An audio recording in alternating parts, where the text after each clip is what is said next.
আসসালামু আলাইকুম। যারা নেতা নির্বাচন করেন তাদের উদ্দেশ্যে আজকে আমার এই বিষয়। অর্থাৎ নেতা নির্বাচন বাংলাদেশের প্রতিটি মানুষই করে থাকেন। এক কথায় কাদেরকে আপনি নেতা নির্বাচন করবেন এই বিষয়ে আজকে কথা বলবো। আল্লাহ তাআলা বলেছেন, খেয়ানতকারীকে আল্লাহ তাআলা ভালোবাসেন না, এবং আল্লাহ তাআলা বলেছেন যে খেয়ানতকারী কখনো জান্নাতের সুগন্ধ পাবে না, জাহান্নাম তার জন্য ওয়াজিব হয়ে যায়। এক কথায় রাসূল সাল্লাল্লাহু আলাইহি ওয়াসাল্লাম বলেছেন যে কোনো ব্যক্তি রাষ্ট্রীয় দায়িত্ব দেওয়ার পরে সেই ব্যক্তি যদি রাষ্ট্রীয় কোষাগার থেকে সুস পরিমাণ কোনো জিনিস আত্মসাৎ করে, তার জন্য জাহান্নাম ওয়াজিব হয়ে যায়, জান্নাত হারাম হয়ে যায়। একাধিক হাদিস আছে। কারণ কোনো ব্যক্তি মুসলিমের দায়িত্ব গ্রহণের পর খেয়ানত অবস্থায় মারা গেল, আল্লাহ তাআলা তার জন্য জান্নাত হারাম করে রেখেছেন। বুখারী শরীফের ৭,১৫১ নম্বর হাদিস, মুসলিম শরীফের ৩৮০ নম্বর হাদিস। রাসূল সাল্লাম বলেছেন, যে সুষ্ঠুভাবে কোনো দায়িত্ব পালন করল না, জনগণের বা রাষ্ট্রীয় দায়িত্ব পালনের সময় যে ব্যক্তি বা যে আমির বা যে দায়িত্বশীল সুষ্ঠুভাবে পালন করল না, দেশের জনগণের সমস্যাগুলো দূর করার চেষ্টা করল না, তাকে জাহান্নাম ছাড়া আর কোনো স্থান নেই। মুসলিম শরীফের ১৪২ নম্বর হাদিস, এবং অসংখ্য হাদিস আছে।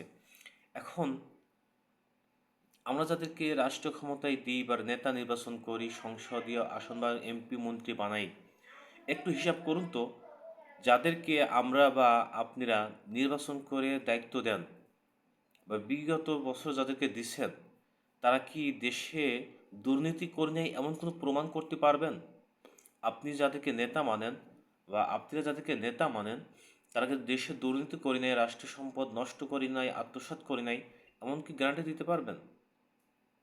কিন্তু জামাতে ইসলাম এমনটি গ্যারান্টি দিয়েছে, এমন সে গ্যারান্টি প্রমাণ করে দেখিয়েছে।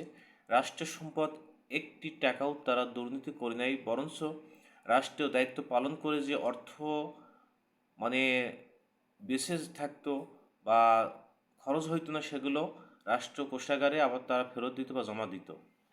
অতএব আপনি যদি অন্যায়কারীকে সমর্থন করেন, সে যদি অন্যায় করে, সে অন্যায়ের আপনি একটি অংশ পাবেন, আর সে যদি ভালো কাজ করে তারও একটু অংশ পাবেন।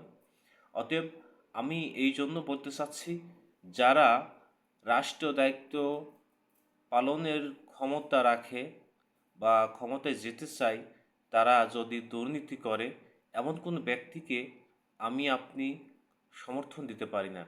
অতএব বিগত যারা দুর্নীতি করেছে, দেশের সম্পদ আত্মসাৎ করেছে, দেশ থেকে পাচার করেছে, তাদেরকে যারা সমর্থন করছেন, এই অর্থ আপনি পাচার করেন নাই বা আপনি আত্মসাৎ করেন নাই, তারপরও আপনি কিন্তু এই অপরাধী হয়ে গেছেন, বা আপনার জন্য কোথায় অবস্থান হবে এটা আপনি ভালো জানেন। আপনি তাদেরকে সমর্থন করেছেন এবং তাকে স্বীকৃতি দিয়েছেন, সে আপনার সমর্থন নিয়ে রাষ্ট্র ক্ষমতায় গিয়েছে। এজন্য ভবিষ্যতে যারা রাষ্ট্র ক্ষমতায় আসতে চায়, তারা দুর্নীতিবাজ হবে কি না এটা দেখে শুনে বুঝে আপনি তাদেরকে সমর্থন করবেন। অবশ্যই আপনাকে কাউকে না কাউকে সমর্থন করতেই হবে। যদি সমর্থন না করেন, তাহলে হয়তো এসে আর খারাপ লোক সমর্থন পেয়ে আপনার রাষ্ট্র ক্ষমতায় যাবে। এজন্য যারা দুর্নীতি করবে না, বিগত বছর বা সালে দেখছেন তারা প্রমাণিত, তাদেরকে সমর্থন করবেন।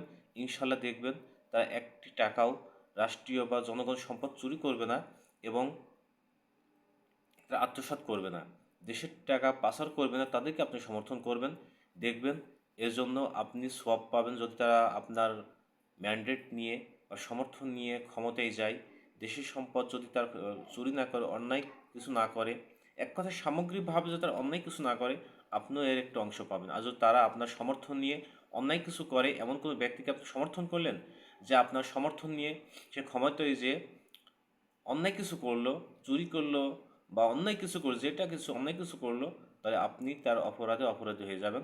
এজন্য ভেবেচিন্তে আপনি কোনো ব্যক্তিকে নির্বাচিত করবেন। এটাই আজকের মতো কথা। আজকের মতো শেষ করছি। আসসালামু আলাইকুম রহমতুল্লাহি বারকাতুহু।